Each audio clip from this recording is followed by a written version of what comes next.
Kalau kita melihat dalam konteks pelajaran sekolah Sabat ini, apa bentuk kasih setia Tuhan yang besar itu? Secara umum dari pengalaman Raja Daud.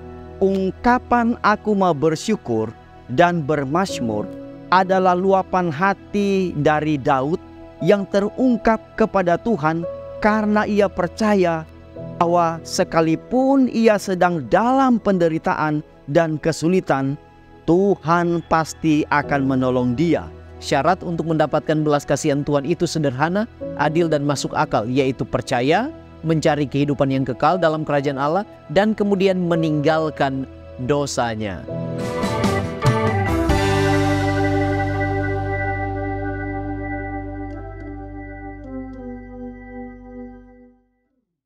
Shalom, berjumpa kembali di dalam program pendalaman Alkitab melalui pelajaran sekolah Sabat bersama dengan kami, Cornelius Media. Senang sekali boleh kembali menyapa sahabat-sahabat sekalian yang terus mengikuti pendalaman Alkitab ini dan telah mempersiapkan diri dengan mempelajari pelajaran sekolah Sabat di tempat kita masing-masing sebagai tanggung jawab kita, di mana tayangan ini tidaklah menggantikan tanggung jawab tersebut.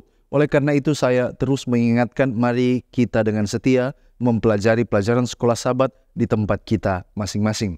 Kita sudah tiba di pelajaran yang ke-7 dengan tema Kasih Setiamu Besar Sampai ke Langit. Saya Pendeta Edward Taliwongso ditemani oleh Pendeta Jerry Mangirongkonda dan Pendeta Widodo Purwanto. Mari kita berdoa untuk meminta tuntunan Allah Roh Kudus. Bapa yang penuh kasih, kembali lagi kami diajak untuk melihat kasih setiamu. Kami kembali diajak untuk melihat kebesaran-Mu, pertolongan-Mu, kasih sayang-Mu. Ketika kami akan mempelajari firman-Mu, kuasa Roh Suci-Mu sangat kami butuhkan untuk menolong dan menuntun kami. Di dalam nama Yesus kami sudah berdoa. Amin. Kami kembali mengingatkan bahwa program ini terbagi dalam 4 bagian. Yang pertama kita melihat dasar Alkitabiah pelajaran sepanjang pekan ini. Yang kedua kita mencoba menggali makna dari ayat inti. Yang ketiga pertanyaan yang muncul dari pelajaran hari per hari. Dan bagian akhir kita tiba kepada aplikasi. Mari kita lihat dasar Alkitabiah pelajaran sepanjang pekan ini. Yang pertama Mazmur 136. Mazmur ini adalah sebuah ucapan syukur yang menekankan kasih setia Tuhan. Setiap ayatnya diakhiri dengan frase, karena kasih setianya kekal untuk selama-lamanya. Mazmur ini mengingatkan akan karya-karya Tuhan yang luar biasa, mulai dari penciptaan dunia sampai dengan pembebasan Israel dari perbudakan di Mesir. Kemudian Mazmur 51 adalah doa pertobatan dari Raja Daud setelah ia melakukan dosa yang besar dengan Batsheba.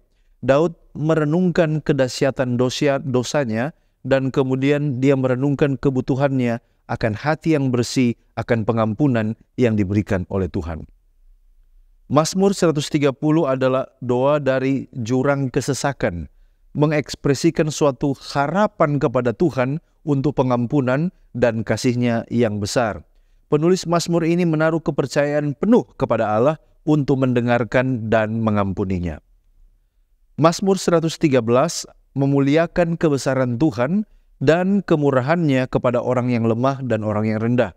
Dan Tuhan di dalam Mazmur ini diangkat tinggi di atas segala bangsa dan kebesaran-Nya melebihi segala sesuatu.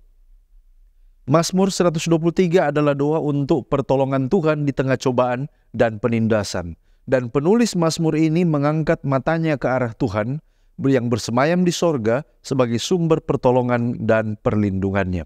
Mazmur ini menunjukkan sikap ketergantungan dan pengharapan hanya kepada Tuhan saja. Sekarang mari kita melihat pengertian dari judul Kasih Setiamu Besar Sampai ke Langit. Kalau kita melihat dalam konteks pelajaran sekolah Sabat ini, apa bentuk kasih setia Tuhan yang besar itu? Secara umum dari pengalaman Raja Daud. Nah, kalau kita lihat, minimal ada 2 hal. Raja Daud pernah mengalami mara bahaya ketika dia diburu oleh musuh-musuhnya. Tetapi kemudian Allah turun tangan dan meluputkannya. Ini ada di Mazmur 57. Lalu kemudian, dari pengalaman Raja Daud, kasih setia Tuhan yang terbesar adalah pengampunan akan dosa-dosa yang telah dilakukannya. Itu ada di Mazmur 51. 2 pengalaman inilah yang menggambarkan bagaimana Raja Daud di dalam kehidupannya benar-benar menikmati kasih setia Tuhan yang begitu besar. Kita mungkin bertanya, kepada siapa Tuhan memberikan dan menunjukkan kasih setianya? Apakah hanya kepada orang benar saja? Apakah hanya kepada umat-umatnya? Bagaimana dengan orang lain yang bahkan tidak percaya kepadanya? Kalau kita baca contohnya Mazmur 136, apalagi di ayat 23 sampai 25, pasal ini ditutup dengan pemeliharaan Tuhan yang universal terhadap seluruh dunia. Dan kalau kita baca ayatnya, di sana dikatakan, Dia yang memberikan roti kepada segala makhluk, bahwasannya untuk selama-lamanya kasih setianya. Bersyukurlah kepada Allah semesta langit, bahwasannya untuk selama-lamanya kasih setianya. Jadi apa yang kita temukan di sini bahwa belas kasihan Allah diberikan tidak hanya kepada orang Israel, tetapi juga kepada semua ciptaan. Dan ini juga sesuai dengan perjanjian baru. Kalau kita baca Lukas 2 ayat 10, contohnya, lalu kata malaikat itu kepada mereka, jangan takut, sebab sesungguhnya aku memberitakan kepadamu kesukaan besar untuk seluruh bangsa. Kedatangan Yesus menjadi berkat untuk seluruh bangsa. Lalu kemudian Kisah 15 ayat 17, supaya semua orang lain mencari Tuhan dan segala bangsa yang tidak mengenal Allah yang kusebut milikku, demikianlah firman Tuhan yang melakukan semuanya ini. Jadi dengan demikian di sini kita lihat bahwa Tuhan melimpahkan kasih setianya kepada semua makhluk, kepada semua manusia. Bagaimana cara atau syarat supaya saudara dan saya dapat menerima dan menikmati kasih setia Tuhan? Tentu kita bisa melihat dari banyak ayat, tetapi di dalam konteks pelajaran sekolah Sabat, di dalam kitab Mazmur, kasih setia Tuhan diberikan kepada, yang pertama, mereka yang takut akan Tuhan. Ini ada di Mazmur 25 ayatnya yang ke-14. Yang kedua adalah kepada mereka yang mempercayai dan mengandalkan Tuhan. Ini ada di Mazmur 37 ayatnya yang ketiga. Lalu kemudian yang ketiga, kepada mereka yang dengan teguh berpegang kepada firman-Nya. Mazmur 119 ayat 105. Yang keempat, diberikan kepada mereka yang mencari Tuhan dengan tulus, dengan sungguh-sungguh. Mazmur 63 ayatnya yang pertama. Dan yang kelima, kasih setia Tuhan diberikan kepada mereka yang rendah hati mau mengakui dosa-dosa mereka. Mazmur 51 ayatnya yang ke-17. Dan yang terakhir yang keenam, kasih setia Tuhan diberikan kepada mereka yang berdoa dan memohon kasih karunia Tuhan. Itu terdapat di dalam Mazmur 86 ayatnya yang kelima. Demikianlah di dalam kitab Mazmur bagaimana kita dapat mengalami kasih setia Tuhan. Puji Tuhan, terima kasih pendeta. Saudara-saudara, sekarang kita tiba di ayat tema pelajaran sekolah Sabat. Penulis pelajaran sekolah Sabat memilih tema terdapat dalam Mazmur 57 ayat 10 dan ayat 11. Aku mau bersyukur kepadamu di antara suku-suku bangsa, ya Tuhan. Aku mau bermazmur bagimu di antara suku-suku bangsa, sebab kasih setiamu besar sampai ke langit dan kebenaranmu sampai ke awan-awan. Setelah kita mendengar ayat ini, maka timbul pertanyaan, apa perikop dari ayat ini dan apa latar belakangnya? Saudara-saudara, agar memudahkan kita mengerti perikop ini dan latar belakangnya, kita akan bagi perikop ini dalam 5 bagian. Yang pertama, Mazmur 57 ayat 1-3 adalah doa yang sungguh-sungguh dari orang yang menderita dan teraniaya. Dalam hal ini adalah Daud sendiri yang dikejar-kejar Raja Saul untuk dibunuh, dan untuk melindungi dirinya ia bersembunyi di gua Adulam, dan padang gurun menjadi tempat persembunyiannya. Namun dengan penuh keyakinan kepada Allah, ia percaya bahwa Allah akan mendengarkan atau menolongnya. Lalu yang kedua, ayat 4 adalah gambaran tentang musuh-musuh Daud yang digambarkan seperti orang-orang yang menyerupai singa, orang-orang yang jiwanya meradang dan marah, orang-orang yang giginya seperti tombak dan anak panah. Lalu yang ketiga, ayatnya yang kelima. Ini adalah ungkapan kerinduan agar Allah ditinggikan dan dimuliakan, atau agar semua peristiwa ini menghasilkan kehormatan dan kemuliaan bagi Tuhan. Lalu yang keempat, penjelasan yang lebih lanjut tentang maksud musuh-musuhnya bagi orang-orang yang telah menyiapkan jalan untuk menangkapnya atau telah menggali lubang di mana ia akan jatuh ke dalamnya, tetapi ia merasa yakin bahwa itu adalah lubang di mana mereka sendiri yang akan jatuh. Lalu yang kelima, di dalam ayat 6, ungkapan keyakinan yang penuh sukacita dan kegembiraan kepada Allah, jaminan bahwa Allah akan menjadi penolongnya, tekad untuk memuji, menghormati Dia, kerinduan kepada Allah agar Allah ditinggikan di atas langit dan kemuliaannya memenuhi seluruh bumi, melupakan masalah-masalahnya sendiri dan mencurahkan kerinduan hatinya agar Allah dimuliakan apapun yang terjadi pada dirinya. Nah, kemudian kita datang kepada ayat tema.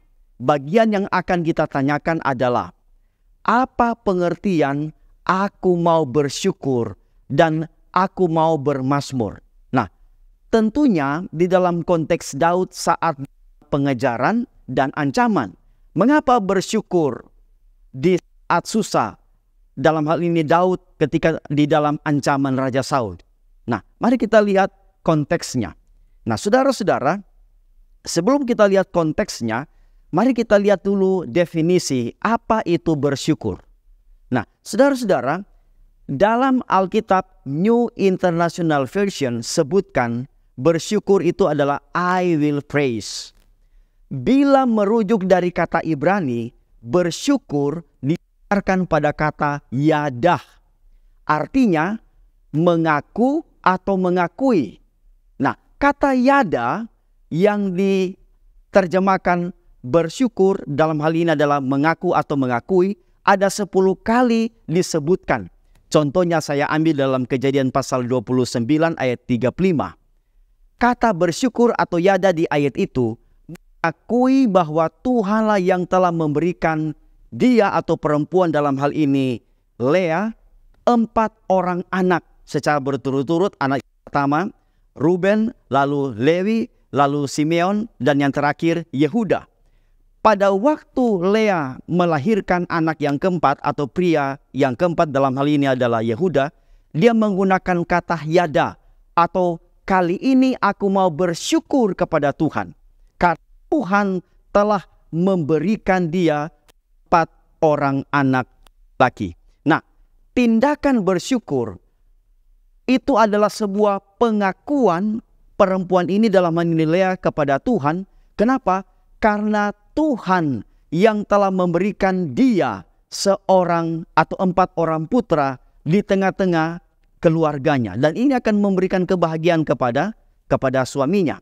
Nah, jadi kata yada itu bukan hanya sekedar sebuah syukur atau pujian, tetapi yada itu adalah sebuah pengakuan kepada Tuhan yang adalah sumber pemberi dari segala sesuatu yang kita terima dan itu patut kita akui. Lalu, dalam konteks buku Mazmur, ada 2 pandangan yang saya kemukakan sehubungan dengan bersyukur.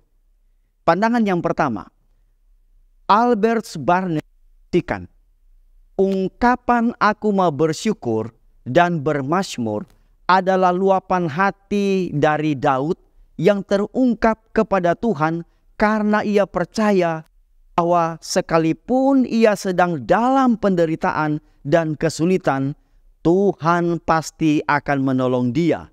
Dan dalam pengalaman ini, Daud mengubah doa permohonan ratapan dengan ucapan syukur dalam lagu Mazmur. Tindakan ini akan memberi daya dorong baginya agar kuat dalam pengalaman doa di tengah-tengah ratapan atau kesulitan yang dia alami. Jadi, doa ratapan melahirkan doa pujian. Lalu yang kedua, pandangan yang kedua, Seventh Day Adventist Bible Commentary Volume 3 halaman 769 saksikan seperti ini. Tindakan bersyukur adalah pengalaman berterima kasih kepada Tuhan atas kebaikan dan kesetiaannya dalam menolong dan melindungi, menyertai di saat kesulitan, dan tindakan bersyukur dan bermazmur atau nyanyian pujian akan menjadi kesaksian kepada orang-orang atau bangsa-bangsa yang ada ketika saat itu, bahwa mereka adalah umat yang harus menjadi terang walaupun di tengah-tengah kesulitan. Hal itu kita juga bisa lihat di dalam Mazmur 18 ayat 48 dan ayat 49. Dari dua pandangan ini kita menemukan bahwa bersyukur itu adalah sebuah pengakuan kepada Tuhan, dan Tuhan itu adalah sumber dari segala sesuatu. Tidak ada alasan bagi kita untuk kita tidak mengakui atau bersyukur kepada Tuhan. Lalu bersyukur itu adalah sebuah tindakan juga boleh memberikan terang kepada orang lain, bahwa walaupun kita di tengah-tengah kesulitan, kita dapat bersyukur atau berbagi kepada orang lain, memberikan mereka kekuatan. Lalu bersyukur juga dapat melahirkan doa pujian di tengah-tengah doa ratapan. Dan kita dari ayat inti berpindah kepada pokok penting lain dari pembahasan kita, yaitu bahwasanya untuk selama-lamanya kasih setianya. Nah, dalam konteks pelajaran sekolah sahabat, khususnya Mazmur 136, apa bentuk kasih setia yang dialami atau dirasakan oleh Daud dan Israel? Menurut Leslie C. Allen dalam Word Biblical Commentary volume 21 halaman 298, kasih setia Allah yang dialami Daud dan Israel menurut Mazmur 136 dapat dilihat dalam 3 hal. Yang pertama yaitu penciptaan, ayat 4-9 menyatakannya. Yang kedua melalui penebusan Israel, ayat 10-16. Dan yang ketiga pemberian tanah perjanjian kepada Israel, ayat 17-22. Namun demikian, kalau kita bedah lagi Mazmur 136, maka kasih setia Tuhan bisa juga berupa kesabaran dan perbuatan-perbuatannya yang ajaib.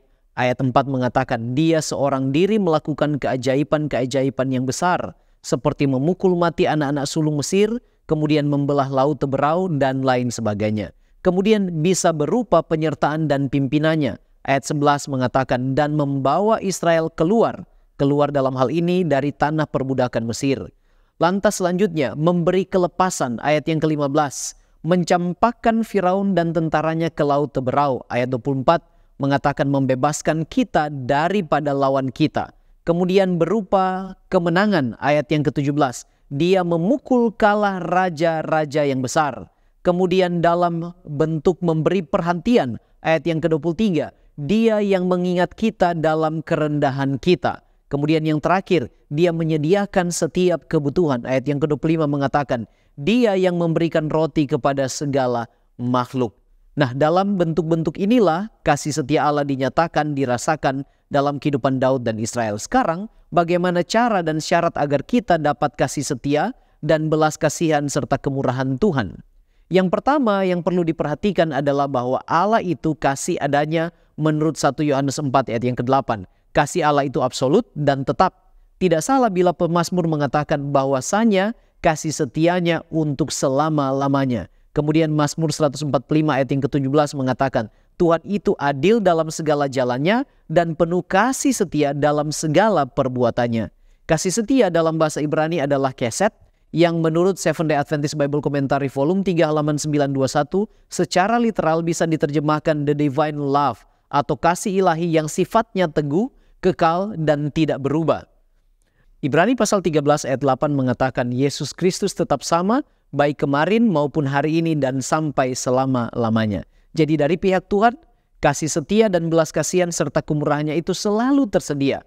Lantas apa syaratnya bagi kita untuk kita boleh mendapatkannya? Nyonya White katakan dalam Selected Messages Book 1 halaman 332 bahwa Tuhan tidak menetapkan syarat apapun kecuali bahwa engkau, saya dan saudara lapar akan belas kasihannya dan merindukan kasihnya. Jadi harus merasa lapar akan belas kasihannya dan merindukan kasihnya. Kemudian dalam buku Testimonies for the Church volume 5 halaman 635 dan 636 dikatakan di sana, syarat untuk mendapatkan belas kasihan Tuhan itu sederhana, adil dan masuk akal, yaitu percaya, mencari kehidupan yang kekal dalam kerajaan Allah, dan kemudian meninggalkan dosanya. Ratapan 3 ayat 22 dan 23 serta 25 memberi rangkuman yang sederhana untuk syarat mendapatkan kasih, setia, dan kemurahan Tuhan. Ratapan pasal yang ketiga ayat yang ke-22 dan 23 firman Tuhan katakan, tak berkesudahan kasih setia Tuhan, tak habis-habisnya rahmatnya selalu baru tiap pagi, besar kesetiaanmu. Ayat yang ke-25 syaratnya, Tuhan adalah baik bagi orang yang berharap kepadanya, bagi jiwa yang mencari Dia. Jadi untuk boleh mendapatkan kasih setia dan rahmat kemurahan Tuhan, kita harus terus berharap dan mencari Dia. Baik, terima kasih pendeta. Sekarang mari kita melihat tema jadikanlah hatiku tahir.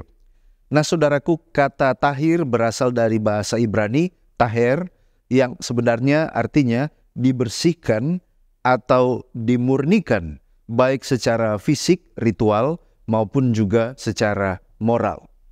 Nah, di dalam konteks pelajaran sekolah sahabat kita, teristimewa di Mazmur pasal 51, kalau kita baca Mazmur 51 ayat 10 mengatakan, jadikanlah hatiku tahir ya Allah, dan perbaharuilah batinku dengan roh yang teguh. Itulah arti kata tahir. Artinya Raja Daud memohon supaya dia dimurnikan, disucikan oleh karena dosa yang begitu berat yang sudah dia lakukan. Nah, Daud telah berdosa. Bagaimana kira-kira cara atau langkah-langkah untuk pengampunan dosa sebagaimana yang diucapkan oleh Raja Daud yang dia tulis di dalam Mazmur 51?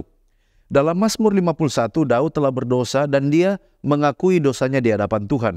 Dan Daud menunjukkan melalui Mazmur 51 langkah-langkah untuk memohon pengampunan dosa. Yang pertama, pengakuan dan penyesalan yang tulus. Kita bisa baca ini di Mazmur 51 ayatnya yang ketiga sampai ayatnya yang keempat. Bagaimana dia mengakui kesalahannya, selalu kesalahannya itu mengejar dia karena selalu ada di depannya. Dan dia katakan terhadap Tuhan saja dia sudah berdosa. Yang kedua, memohon pengampunan dan penyucian dari Tuhan. Kita bisa baca ini di ayatnya yang kedua. Bersihkanlah aku dari segala kesalahanku, sucikanlah aku dari dosa-dosaku, kata Raja Daud. Yang ketiga, mengakui keagungan Tuhan dan kekuatan pengampunannya. Raja Daud mengakui bahwa sesungguhnya dia itu dilahirkan dalam kesalahan. Dosa adalah darah dagingnya. Dengan kata lain, dia hidup di dalam dosa, dia sangat berdosa di hadapan Tuhan. Di dalam dosa dia dikandung oleh ibunya. Dia mengakui kebesaran Tuhan dan dia mengakui bahwa Tuhan sanggup untuk mengampuni dosa-dosa manusia yang bertobat dengan tulus. Yang keempat, dia memohon supaya Roh Kudus jangan diambil, jangan ditarik daripadanya, oleh karena dia yakin Roh Kudus ini yang akan menuntun dia kepada keselamatan. Ini kita bisa baca di dalam Mazmur 51 ayat 11 sampai ayat 12. Memohon agar Tuhan tidak mengambil Roh Kudus daripadanya. Nah, dengan mengikuti langkah-langkah ini dengan tulus dan penuh keyakinan, pada akhirnya Daud memohon pengampunan dan pemulihan hubungannya dengan Tuhan. Daud mengajarkan di dalam Mazmur 51 ini kepada kita bahwa kalau kita berdosa, kita dapat mendekatkan diri kepada Tuhan dengan hati yang hancur, dengan hati yang tulus, memohon akan pengampunan yang berasal daripadanya. Sekarang mari kita bicara tentang pengampunan ilahi. Apa artinya pengampunan ilahi? Menurut Walter Elwell dalam ensiklopedia Barker, dia katakan bahwa dari perjanjian lama dan perjanjian baru memberikan dimensi yang berbeda tentang apa artinya pengampunan ilahi. Contohnya kalau di perjanjian lama ada kata Ibrani kapar yang biasanya digunakan untuk penebusan yang berarti to cover atau menutupi. Mengapa? Karena korban dipersembahkan untuk menutupi kekurangan dari orang yang melakukan ibadah. Keluaran 29 ayat 36, Ulangan 21 ayat 8, juga Yeremia 18 ayat 23 dan seterusnya. Tetapi ada juga kata yang lain di dalam perjanjian lama bahasa Ibrani, yaitu kata salah, di mana ini selalu menunjuk kepada tindakan pengampunan Allah. Bilangan 30 ayat 5 dan juga Mazmur 86 ayat 5, Mazmur 130 ayat 4. Allah melepaskan pelanggaran, tidak lagi memegangnya, atau dia menghapusnya. Dan ungkapan lainnya adalah kata maha yang berarti menghapuskan. Mazmur 51 ayat 1 dan 7, Yesaya 43 ayat 25 dan 44 ayatnya yang ke-22. Dan di perjanjian lama menggunakan gambaran-gambaran yang berbeda untuk menunjukkan besarnya pengampunan Allah. Contoh, di dalam Mika 7 ayat 19 dikatakan dosa itu dibuang ke dalam laut. Di dalam Mazmur 103 ayat 12 dikatakan bahwa dosa itu dibuang sejauh timur dari barat. Sementara di kitab Yesaya 38 ayat 17, dosa itu disembunyikan di belakang Allah. Artinya dia tidak melihat dan menganggap lagi. Sementara di Yeremia 31 ayat 34 di sana dikatakan tidak diingat lagi. Atau juga Yesaya 1 ayat 18, noda dosa diputihkan menjadi putih bersih. Dosa yang membebani seperti beban diangkat dan dibuang. Demikianlah penggambaran di perjanjian lama tentang apa artinya pengampunan ilahi. Sementara kalau kita ke perjanjian baru, pengampunan itu selalu meliputi atau terhubung dengan satu pribadi, yaitu Yesus Kristus. Oleh karena apa? Di dalam ajaran perjanjian baru, hanya Yesus yang memiliki kuasa untuk mengampuni dosa. Markus 2 ayat 5, 7, dan 10. Lalu kemudian pengampunan dosa itu terjadi oleh karena kematiannya. Kematiannya adalah penebusan. Matius 26 ayat 28, Markus 10 ayat 45. Lalu kemudian melalui darahnya yang merupakan dasar dari sebuah perjanjian yang baru. 1 Korintus 11 ayat 25. Dan melalui dia kita dapat mengalami pengalaman pengampunan. Ibrani 9 ayat 15 sampai 22. Jadi di dalam perjanjian baru, pengampunan ilahi itu tidak dapat dipisahkan dari satu pribadi, yaitu Yesus Kristus. Bagaimana kita dapat mengalami atau bagaimana Allah dapat memberikan kepada kita manusia pengampunan? Alkitab sangat jelas di dalam 1 Yohanes 1 ayat 9. Jika kita mengaku dosa kita, maka Ia adalah setia dan adil, sehingga Ia akan mengampuni segala dosa kita dan menyucikan kita dari segala kejahatan. Jadi di sini jelas syaratnya adalah pengakuan dosa kita. Mengaku dengan hati yang hancur, menyesali perbuatan kita, dan mengakui bahwa kita membutuhkan kasih karunia Allah. Dia setia dan adil, Dia akan mengampuni kita. Bagaimana saya dapat merasakan ataukah mungkin ada tanda yang kelihatan bahwa dosa saya sudah diampuni? Nah saudaraku, kita mungkin tidak akan melihat tanda yang kelihatan bahwa kita telah diampuni. Tetapi kita percaya hal ini terjadi karena iman. Kita percaya bahwa Allah yang telah berjanji, Dia setia dan Dia tidak pernah berdusta. Kita dapat berpegang kepada janjinya di 1 Yohanes 1 ayat 9 bahwa kalau kita mengaku dosa kita, maka Allah pasti mendengar dan mengampuni kita. Saudara-saudara, bila kita melihat subjudul pelajaran sekolah pada hari Selasa, di situ disebutkan, jika engkau ya Tuhan mengingat-ingat kesalahan. Pertanyaan, dari konteks pelajaran sekolah Sabat, apa akibat dari beban dosa? Saudara-saudara, dosa telah mengakibatkan penderitaan bukan hanya kepada Raja Daud, tetapi juga kepada bangsanya.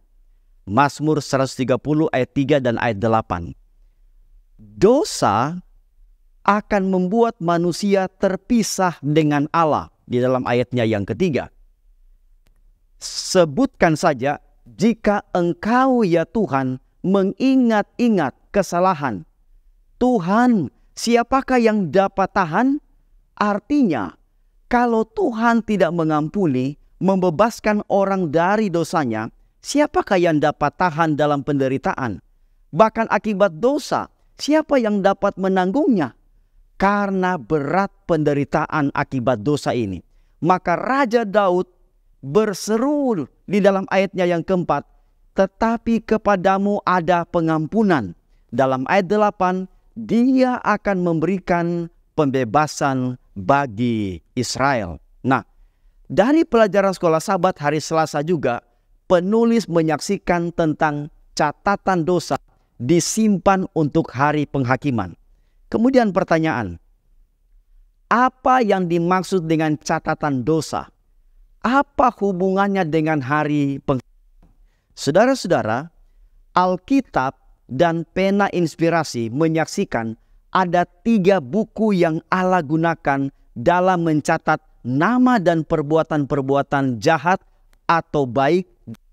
Ya, buku yang pertama adalah buku kehidupan. Hal itu didasarkan dalam Wahyu pasal 21 ayat 27, Wahyu 20 ayat 15, Filipi 4 ayat 3, dan Lukas 10 ayat 20. Lalu buku yang kedua adalah buku peringatan. Hal itu didasarkan pada Malaikat 3 ayat 16. Lalu yang ketiga, buku catatan dosa-dosa. Hal itu disebutkan oleh Ellen G. White dalam Kemenangan Akhir halaman 502 dan 503. Nah, dalam kutipan Ellen G. White sebutkan seperti ini. Buku-buku catatan di sorga, di mana nama-nama dan perbuatan manusia dicatat, akan menentukan keputusan pengadilan itu.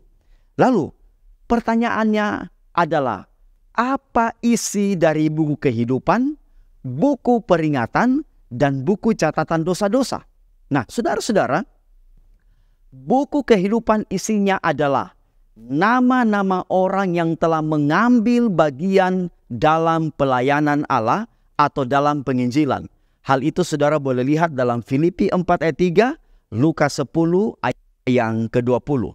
Lalu buku yang kedua isinya adalah perbuatan-perbuatan baik dari orang-orang yang takut akan Tuhan dan menghormati nama. Hal itu dapat dilihat dalam Malaikat 3 ayat 16. Ellen G. White tuliskan dalam Kemenangan Akhir 503, kata-kata iman mereka. Isi dari buku peringatan itu juga adalah kata-kata dari iman mereka, perbuatan-perbuatan kasih, setiap pencobaan yang dilawan, setiap kejahatan yang dikalahkan, setiap perkataan lemah lembut yang diucapkan, setiap tindakan pengorbanan, setiap kesedihan yang ditanggung demi Kristus, semua itu dicatat oleh malaikat pencatat sesuai dengan waktunya. Kemudian buku yang ketiga, buku catatan dosa-dosa manusia. Hal itu dapat dilihat dalam Kemenangan Akhir halaman 503. Dia katakan seperti ini.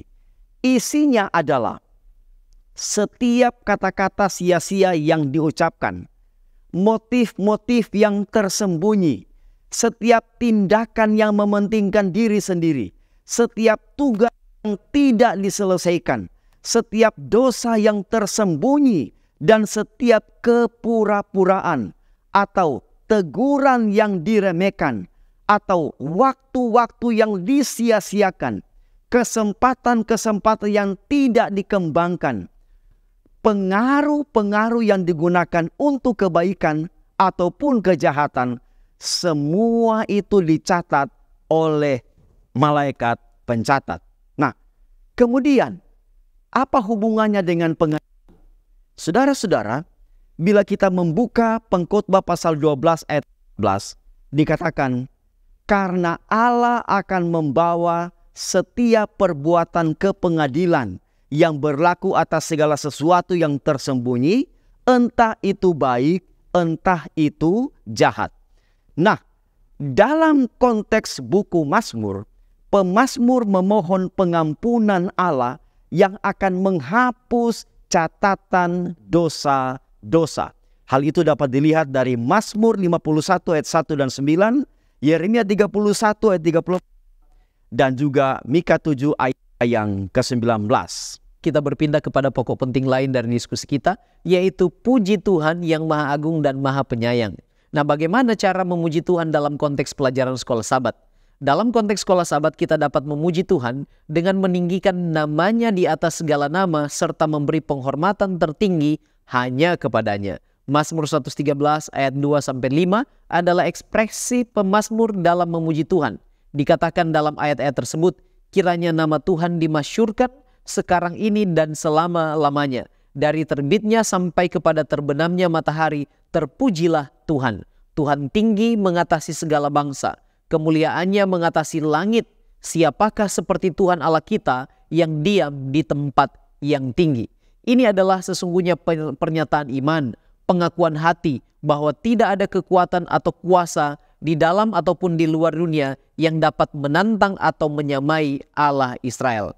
Dalam praktek dan kebiasaan kita saat ini, kita bisa memuji Tuhan lewat penyembahan kita kepadanya, baik itu melalui pujian, doa, atau bahkan perkataan dan setiap perbuatan kita. Nyonya White mengatakan dalam buku Our Father Cares halaman 252, pujilah Tuhan, ceritakanlah kebaikannya, ceritakanlah kuasanya, pujilah dengan hati dan jiwa dan suara, Dia yang adalah kesehatan bagi wajahmu, juru selamatmu dan Allahmu.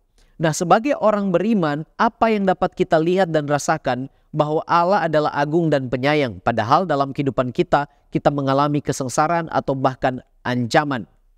Konteks sekolah Sabat kita menurut Mazmur 113 menyatakan bahwa kediaman Tuhan di tempat tinggi tidak menghalangi Dia untuk melihat apa yang terjadi di bawah. Artinya belas kasihan Tuhan dan kemurahannya dicurahkan untuk menyelamatkan mereka yang membutuhkan dan miskin dari segala masalah kehidupan mereka, serta mengangkat mereka yang terpuruk. Dalam hal ini, Tuhan itu Maha Agung dan Penyayang. Mazmur 113 ayat 7-9 mengatakan, Ia menegakkan orang yang hina dari dalam debu dan mengangkat orang yang miskin dari lumpur untuk mendudukan dia bersama-sama dengan para bangsawan, bersama-sama dengan para bangsawan bangsanya. Ia mendudukan perempuan yang mandul di rumah sebagai ibu anak-anak penuh sukacita. Haleluya. Daud banyak mengalami kesengsaraan, ancaman serta keterpurukan. Namun dia telah melihat bahwa Tuhan selalu besertanya. Dia katakan dalam Mazmur 23 ayat 4, sekalipun aku berjalan dalam lembah kekelaman, aku tidak takut.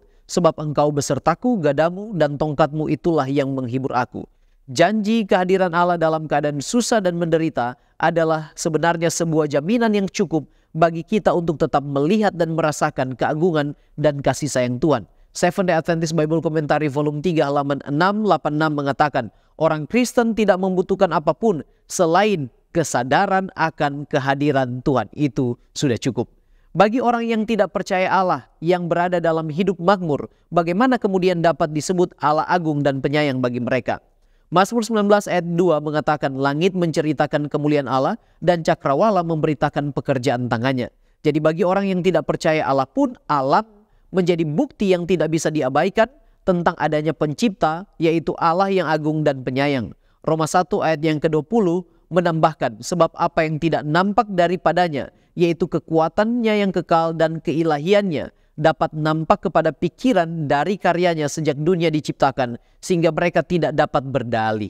Artinya tidak ada alasan untuk memungkiri bahwa menurut Mazmur 24 ayat 1, Tuhanlah yang mempunyai bumi serta segala isinya dan dunia serta yang diam di dalamnya, termasuk di dalamnya kemakmuran kita. Sebab itu orang Israel diingatkan dalam Ulangan 8 ayat 17 dan 18 bagian A, maka janganlah kau katakan dalam hatimu kekuasaanmu dan kekuatan tangankulah yang membuat aku memperoleh kekayaan ini. Tetapi haruslah engkau ingat kepada Tuhan Allahmu, sebab Dialah yang memberikan kepadamu kekuatan untuk memperoleh kekayaan. Itu perlu diingat. Nah, sebagai umat yang percaya kepadanya, adalah tugas kita sebenarnya menunjukkan kepada mereka yang tidak percaya kepada Allah bahwa Allah itu agung dan penyayang. Caranya adalah menyatakan kasih dalam perbuatan dan perkataan. Matius 5 ayat yang ke-16, demikianlah hendaknya terangmu bercahaya di depan orang, supaya mereka melihat perbuatanmu yang baik dan memuliakan Bapamu yang di sorga. Baik, sekarang kita akan melihat tentang bagaimana supaya kita jangan lupa segala kebaikan Tuhan. Kalau kita baca di dalam Mazmur 103, kebaikan dan berkat apa saja yang dirasakan oleh Raja Daud. Kalau kita lihat di sana, Raja Daud mengalami beberapa berkat dan kebaikan Tuhan. Yang pertama di dalam Mazmur 103 ayat 3, dia mengalami pengampunan dosa. Daud bersyukur karena Tuhan mengampuni semua dosanya dan menyembuhkan segala penyakitnya. Yang kedua yang dia nikmati adalah Tuhan memberikan kepuasan dan kenikmatan hidup. Ini ada di Mazmur 103 ayatnya yang kelima. Daud mengakui kebesaran Allah dalam menciptakan alam semesta dan memberikan kehidupan kepada manusia. Yang ketiga, Daud menikmati kasih sayang dan belas kasihan Tuhan. Ini ada di Mazmur 103 ayatnya yang ke-8. Yang keempat, Raja Daud mengalami pembebasan dan keadilan Tuhan. Dia menyaksikan bagaimana keadilan diberikan kepada mereka yang tertindas dan pembebasan kepada mereka yang terbelenggu. Ini ada di Mazmur 103 ayatnya yang ke-6. Dan yang kelima, yang dia nikmati adalah ketulusan kasih karunia Tuhan. Raja Daud mengalami bahwa kasih karunia Tuhan itu meliputi keturunan yang diberkati dan juga harta yang berlimpah. Ini ada di Mazmur 103 ayat 17 dan 18.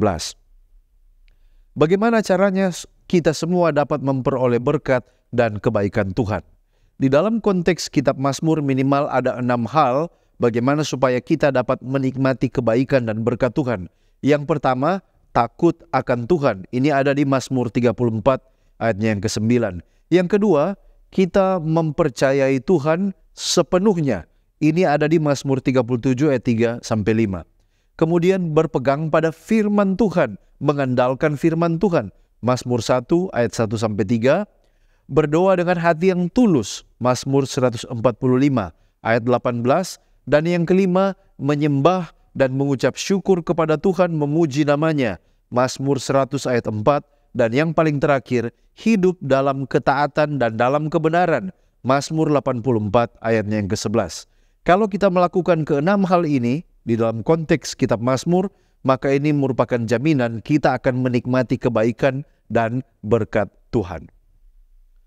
Apakah Allah memberikan kebaikannya tanpa diminta, khususnya kepada orang-orang yang tidak percaya? Nah, menurut ajaran Alkitab, Allah itu memberikan kebaikannya kepada semua orang, baik mereka yang percaya kepadanya atau tidak. Para sarjana Alkitab mengatakan ini dikenal dengan konsep kasih karunia umum, di mana Allah memperlihatkan kebaikannya kepada seluruh umat manusia tanpa pandang bulu. Namun penting juga untuk memahami bahwa keselamatan yang diberikan Allah kepada umat manusia melalui Yesus Kristus memerlukan iman dan pertobatan dari manusia. Dan kita menyebut ini sebagai kasih karunia khusus. Allah menawarkan keselamatan kepada mereka yang percaya pada Yesus Kristus sebagai juru selamat. Contohnya kalau kita lihat konsep ini ada di Matius 5 ayat 45. Di sana dikatakan bahwa kita menjadi anak-anak Bapa di sorga karena Bapa di sorga dia memberikan sinar matahari baik kepada orang jahat maupun orang baik. Dia menurunkan hujan baik kepada orang benar maupun orang fasik. Tetapi yang perlu kita ingat, meskipun Allah memberikan kebaikannya secara umum kepada semua orang, namun untuk karunia keselamatan hanya kepada mereka yang rindu untuk menyambut kasih karunia itu dengan cara percaya kepada Sang Anak yang sudah diutus, yaitu Yesus Kristus, sesuai dengan Yohanes 3 ayatnya yang ke-16. Saudara-saudara, sekarang kita lihat pendalaman pelajaran sekolah Sabat pada hari Jumat. Ada hal yang menarik yang perlu kita tanyakan pada bagian ini. Pertanyaan, apa respons kita atas kebaikan dan kasih setia Allah yang telah kita terima atau kita alami? Saudara-saudara, Raja Daud dalam Mazmur 116 ayat 12 menyebutkan, bagaimana akan kubalas kepadamu Tuhan segala kebaikanmu kepadaku. Aku akan mengangkat piala keselamatan dan akan menyerukan nama Tuhan dan akan membayar nasarku kepada Tuhan di depan seluruh umatnya. Nah, ayat ini menyiaratkan ketika Raja Daud mengalami kebaikan Tuhan, maka responsnya adalah menyatakan kebesaran dan kemuliaan Tuhan dan komitmen setianya kepada Tuhan yang diekspresikan di dalam membayar apa yang telah dinasarkan atau yang telah dijanjikannya kepada Tuhan. Yang kedua, sebagai sambutan kita terhadap kebaikan Tuhan adalah kita wajib memuji Tuhan. Hans Larondel menyaksikan, tidak memuji Allah berarti melupakan segala nikmatnya atau kebaikannya. Dan tidak menghargai pemberian Allah. Hanya mereka yang memuji, yang tidak akan lupa berpikir dan berbicara tentang Tuhan, belumlah memuji Dia. Pujian dimulai ketika seseorang mengakui keagungan Allah dan bekerja serta menanggapi dengan pemujaan atas kebaikan, kemurahan, dan hikmatnya. Nah, lalu yang ketiga, respons kita adalah meyakinkan orang lain tentang kasih sayang Tuhan, sehingga mereka juga dapat membuka hati mereka kepada Tuhan dan menerima kasih karunia-Nya yang menyelamatkan dan memuji Tuhan. Hal itu dapat dilihat dalam Mazmur 9 ayat 11 dan ayat 13, Mazmur 22, 23, 28, dan Mazmur 66 ayatnya yang ke-16. Lalu kemudian, apa syarat pengampunan dosa dari Allah? Apakah Allah memberikan batas pengampunan terhadap dosa itu? Saudara-saudara, Yesaya saksikan dalam Yesaya 1 ayat 16 dan 18. Basuhlah, bersihkanlah dirimu, jauhkanlah perbuatan-perbuatanmu yang jahat dari depan mataku. Marilah, baiklah kita berperkara firman Tuhan, sekalipun dosamu merah seperti kirmisi, akan menjadi putih seperti salju. Sekalipun berwarna merah seperti kain kesumba, akan menjadi putih seperti bulu domba. Yohanes juga saksikan di dalam surat Yohanes yang pertama, ayatnya yang ke-9. Jika kita mengaku dosa kita, maka Ia adalah setia dan adil, sehingga Ia akan mengampuni segala dosa kita dan menyucikan kita dari segala kejahatan. Dari dua ayat ini dapat kita simpulkan bahwa pengampunan akan diberikan Allah saat kita mengakui dosa kita dan berhenti atau meninggalkan dosa itu. Sebagai penutup serta aplikasi dari apa yang kita diskusikan, jika kita telah percaya dan mengikuti ketetapan Tuhan, mengapa hidup masih dalam keadaan sulit? Di mana kasih setia Tuhan? Apa yang harus kita lakukan kemudian? Saudaraku, kita harus sadari pertama bahwa di dunia ini, oleh karena dosa akan selalu ada kesulitan, bahkan penderitaan hidup. Nah, ketika kita percaya dan taat pada ketetapan-ketetapan Tuhan, itu tidak akan mengecualikan kita dari kesulitan dan penderitaan di dalam hidup. Jadi pengalaman yang seperti ini harus kita lihat dalam perspektif the great controversy atau pertentangan besar antara Tuhan dan setan, di mana umat Allah yang disebut dalam kitab Wahyu the remnant akan menjadi objek dari sasaran dari serangan si jahat atau setan. Wahyu 12 ayat 17 mengatakan, maka marahlah naga itu kepada perempuan itu, lalu pergi memerangi keturunannya yang lain, yang menuruti hukum-hukum Allah dan memiliki kesaksian Yesus. Hal ini terjadi kepada Ayub yang saleh, namun mengalami pengalaman penderitaan yang begitu hebat dalam hidupnya. Nah, apa yang harus kita lakukan? Roma 12 ayat 12 katakan, bersukacitalah dalam pengharapan, sabarlah dalam kesesakan, dan bertekunlah dalam doa. Jadi yang pertama, bertekun di dalam doa. Yang kedua yang harus kita lakukan, perlu sabar dan tetap percaya. Sebab Wahyu 14 ayat 12 mengatakan, yang penting di sini ialah ketekunan orang-orang kudus yang menuruti perintah Allah dan iman kepada Yesus. Yang ketiga, tetap memandang kepada Kristus. Ibrani pasal 12 ayat 12 dan 13. Serta yang terakhir, berdiri teguh dan tetap bertahan setia menurut Wahyu 1 ayat yang ke-10. Nah, kalau kita telah merasakan kasih setia Tuhan, di mana ada kelimpahan dan sukacita di sana dalam hidup dan keluarga kita, apa yang harus kita lakukan? Memuji Tuhan. Yang pertama, itu yang perlu kita lakukan. Memuji Tuhan dengan penuh ungkapan syukur dan juga disertai dengan penyembahan. Mazmur 103 ayat 1 dan 2 mengatakan, pujilah Tuhan hai jiwaku, pujilah namanya yang kudus hai segenap batinku, pujilah Tuhan hai jiwaku, dan janganlah lupakan segala kebaikannya. Jadi perlu yang pertama, ketika kita menikmati kasih setia Tuhan dalam kehidupan yang melimpah dan penuh sukacita, kita harus memuji Tuhan dengan ungkapan syukur dan penyembahan. Kemudian manuskrip 139 Oktober 21 1898 mengatakan, Tuhan merancang agar sarana yang dipercayakan kepada kita digunakan untuk membangun kerajaannya. Hartanya dipercayakan kepada para penata-layannya agar mereka dapat digunakan dengan hati-hati dan menghasilkan keuntungan baginya dalam penyelamatan jiwa-jiwa untuk hidup yang kekal. Jadi kalau kita dipercayakan sukacita dan kelimpahan, maka itu harus digunakan bagi pekerjaannya, menghasilkan keuntungan dalam penyelamatan jiwa-jiwa untuk hidup yang kekal. Sebab dikatakan juga ibadah yang murni dan yang tak bercacat di hadapan Allah adalah memperhatikan dan menolong mereka yang membutuhkan, termasuk janda-janda yang berkekurangan dan anak-anak yatim yang memerlukan pertolongan menurut Yakobus 1 ayat yang ke-27.